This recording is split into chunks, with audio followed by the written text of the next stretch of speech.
है जब राम लल्ला की प्राण प्रतिष्ठा की बात आई तो किसी ने कहा बिना कलश के प्राण प्रतिष्ठा कैसे होगी? किसी ने कहा बिना कलश के प्राण प्रतिष्ठा कैसे होगी?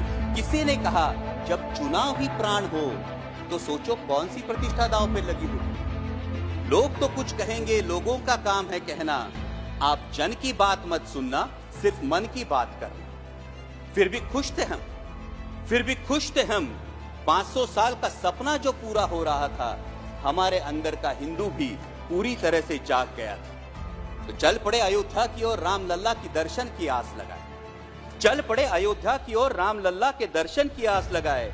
जो सामने नजारा देखा वो देखकर दंग रह गए। वो 3 मंजिले, 400 खंबे, 32 सीढ़ियां, जय श्री राम का नारा लगाते हुए हम सीढ़ियां चढ़ने लगे। राम लल्ला से क्या गुहार लगाए ये सोचने लगे।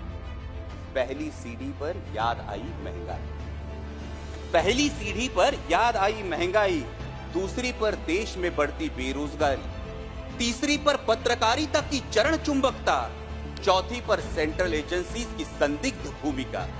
हर सीढ़ी पर कुछ न कुछ याद आ रहा था, हर सीढ़ी पर कुछ न कुछ याद आ रहा था। कहीं 15 लाख का जुमला, कहीं किसानों का आक्रोश था, कहीं महिला कुश्तीगिरों की वेदना थी, कहीं सालाना 2 करोड़ रोजगारों का वादा था, कहीं बढ़ती सांप्रदायिकता थी, तो कहीं चुनिंदा पूंजीपतियों पर मेहरबान हमारी सरकार का चेहरा था। इस वास्तविकता ने झंझोड़ने के बाद भी हम अंधभक्तों की तरह चलते गए। होश तो तब संभाला जब राम लल्ला के दर्शन हुए। हमें नतमस्तक देख राम लल्ला मुस्कुराते हुए बोले, हमें नतमस्तक देख राम लल्ला मुस्कुराते हुए बोले, मैं कल भी था, आज भी हूं, कल भी रहूंगा। जितना इस मंदिर में हूं उतना ही तुम्हारे मन में रहूंगा। लेकिन